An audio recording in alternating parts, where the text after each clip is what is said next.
everyone. Welcome to the YonkoDuo podcast. I'm Matt, And I'm Chris. and today we will be talking about the latest chapter, big reveals, a lot of info drops. Uh, where should we start on this one, Chris? All right. Well, this is chapter 1065. The name of the chapter is The Six Faces of Vegapunk. So, how about we just kick it off with the beginning here, where we have a scene of Zoro and Brook chilling on the ship, and they were kicking Caribou off because apparently they made a deal with him to bring him to the next island and then just let him roam free. But they didn't realize the next island was going to be a government-based island. So, bad luck for Caribou. Bro, Caribou never has good luck. He got introduced when we first saw him at Saburi. He thought he was gonna be a pretty cool character, hmm cool devil fruit, cool design, but he just keeps on taking L's. Matt, I'll And say his devil fruit is one that I wish I had. Like for if I was in One Piece, I always wanted like the clay fruit because you could mold yourself into different stuff. And Caribou's kind of similar to it, but yeah, he's kind of turned out just to be a disappointment and just a rookie, really just that. well, Chris, with the power of a pocket dimension, there's like what, like three or four One Piece characters that have pocket dimension hmm powers, and Yep. he's one of them. Yeah. So It's strong ability.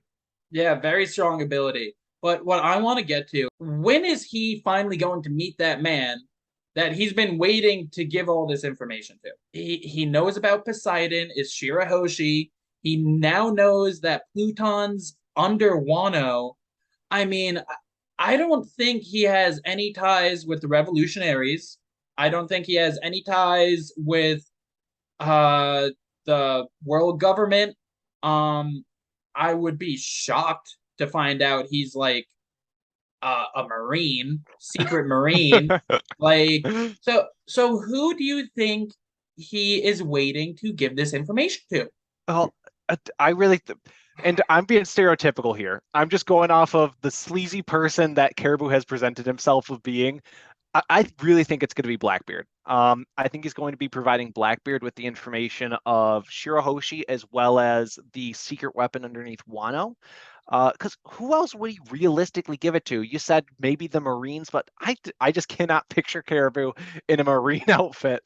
And so that really just leaves the Yonko, and we know that he wasn't working for Kaido. We know that he's not working for Big Mom. Shanks? I don't think so. I just can't see it. And the only other logical option is Blackbeard. I want to think there's a correlation though between him and, remember that conversation that Kid and Law had about the man marked by fire? I do. I feel like whoever this marked by fire character is going to be the same person that he's planning on giving all this info to one day.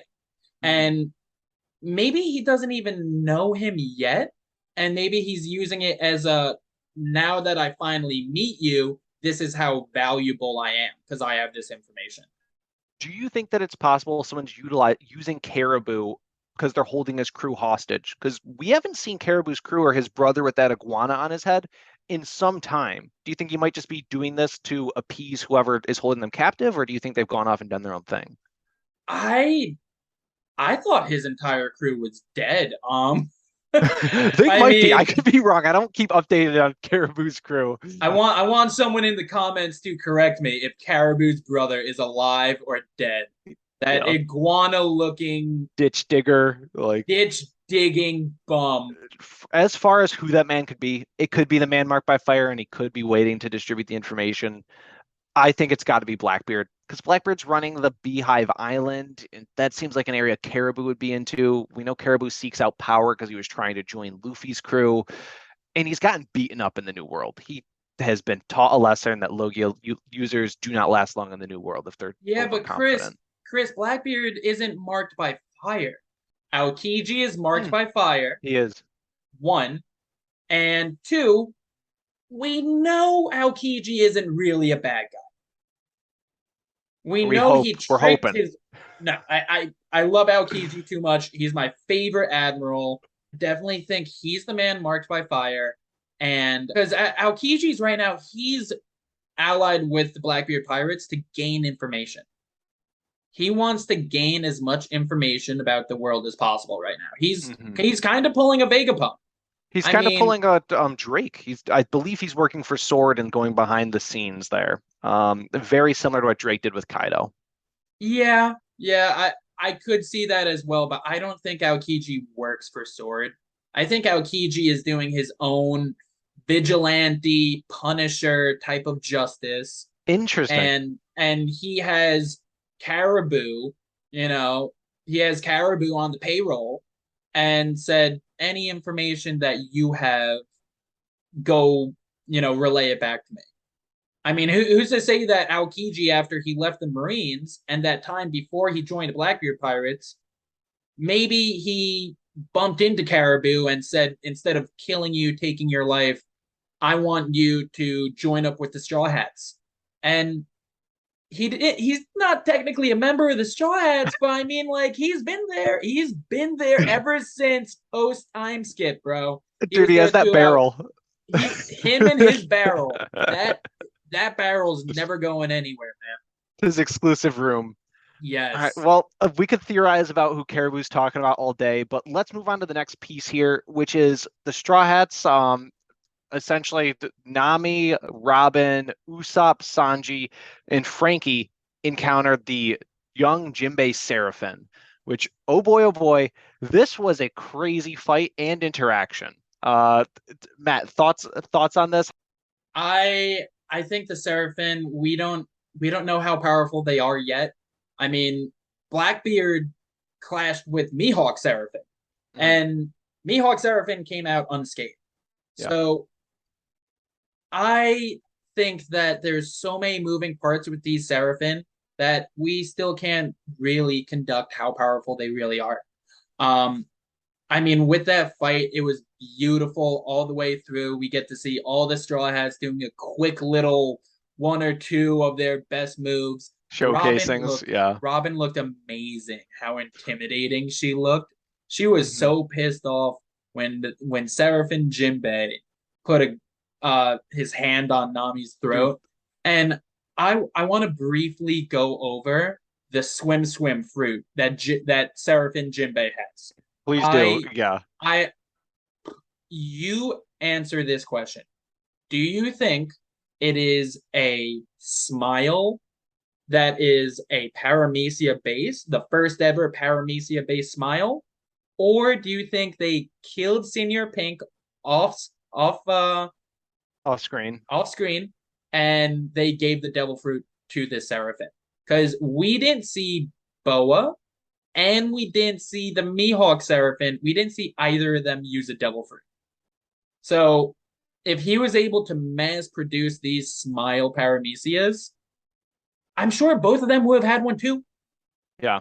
Um, it's a great question. I don't know if they would off Senior Pink like that. I love Senior Pink. I would be heartbroken if Senior Pink got offed and his devil fruit was taken and given to the Seraphim Jinbe. I believe it is an artificial devil fruit because the Seraphim Jinbe is located on Egghead Island, and you're right. The Seraphim Boa, as well as the Mihawk, didn't seem like they had devil fruits. So perhaps Vegapunk had shipped these Seraphim out without devil fruits and then had requested for to keep hold of Jinbei for additional testing. And that's when he is experimenting and giving him this artificial devil fruit to see how he reacts with it and how he works. Yeah, so I thought that fight was amazing. Seeing all the Vegapunks was amazing.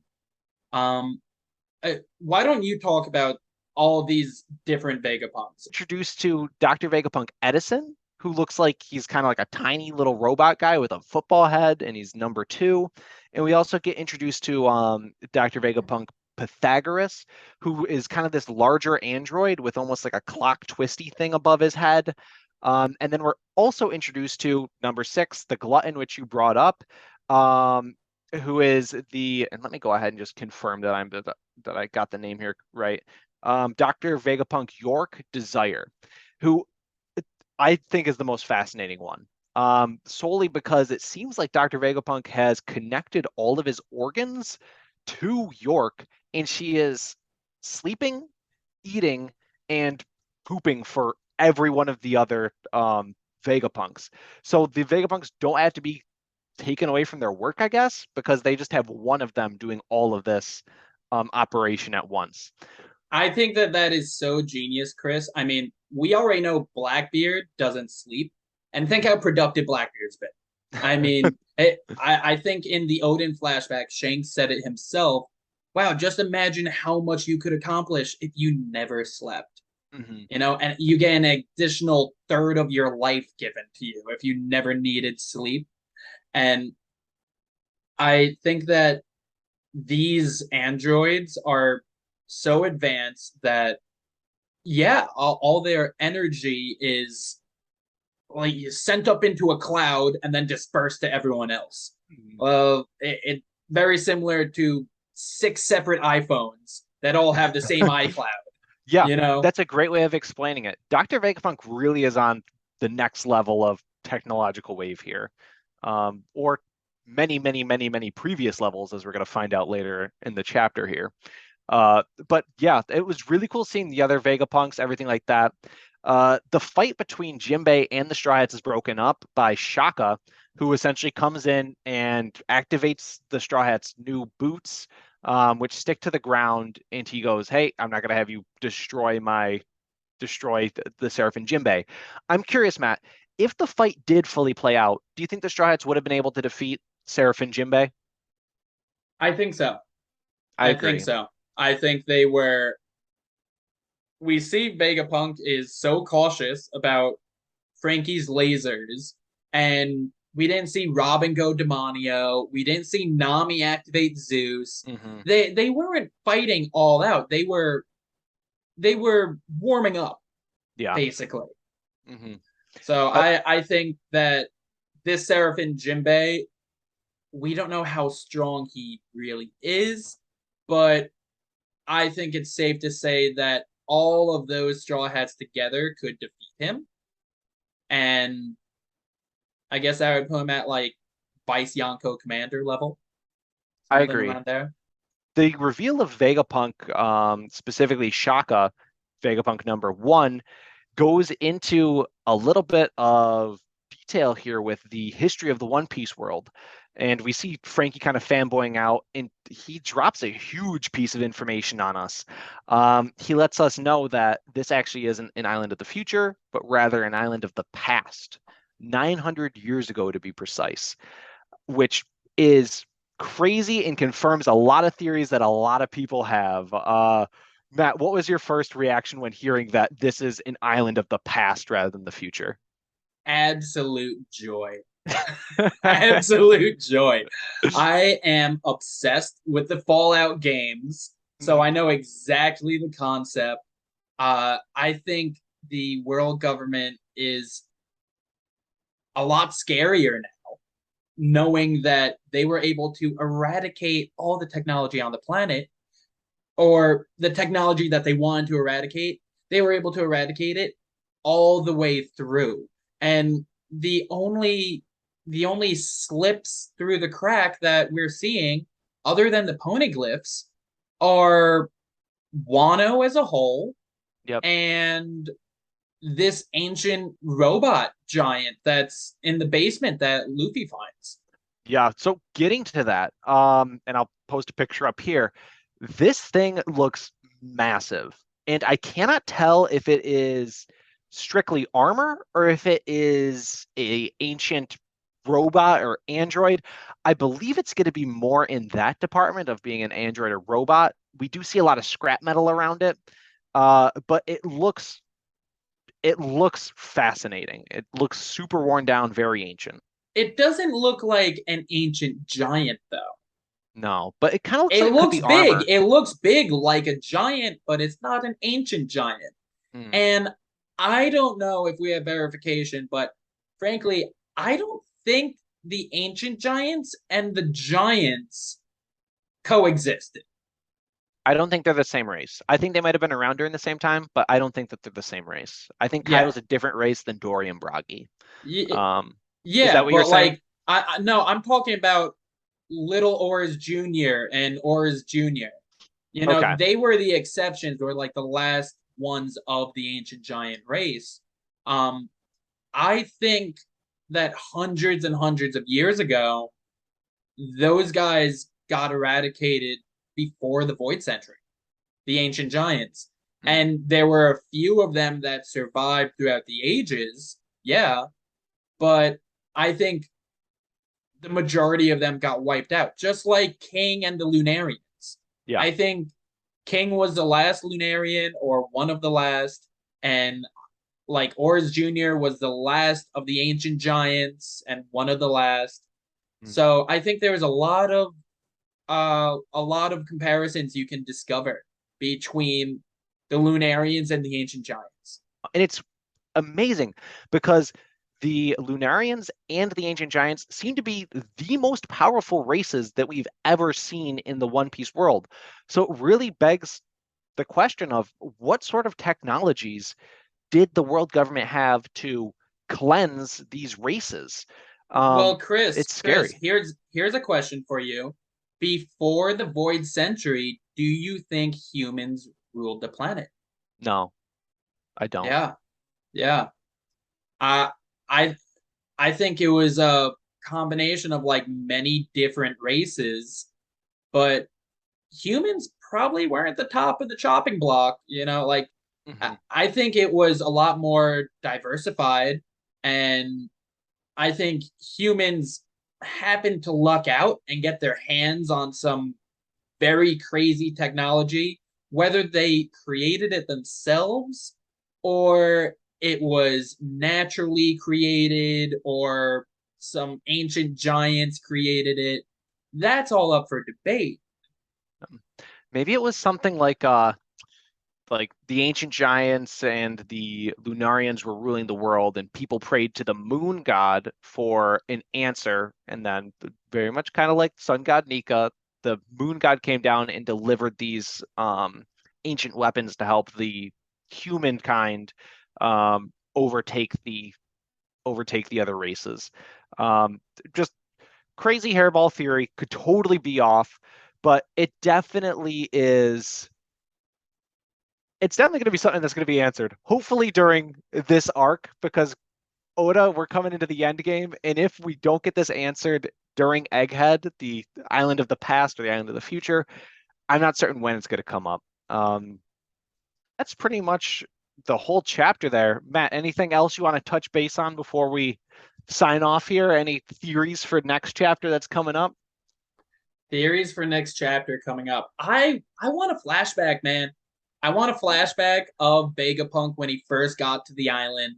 I don't think he I don't know if he salvaged the ancient giant from the bottom of the ocean or it was already there on Egghead. Um, how did Egghead not be destroyed, or how is the technology restored? I want more in details about that. Yeah. So I need Vegapunk to explain, and I want him to info dump all over me. I think we're long That overdue for a good info dump. yes, but that being said, I think that does it. Yeah. Well, we've been YonkoDuo. I've been Chris. And I've been Matt. Stay tuned. Till next time.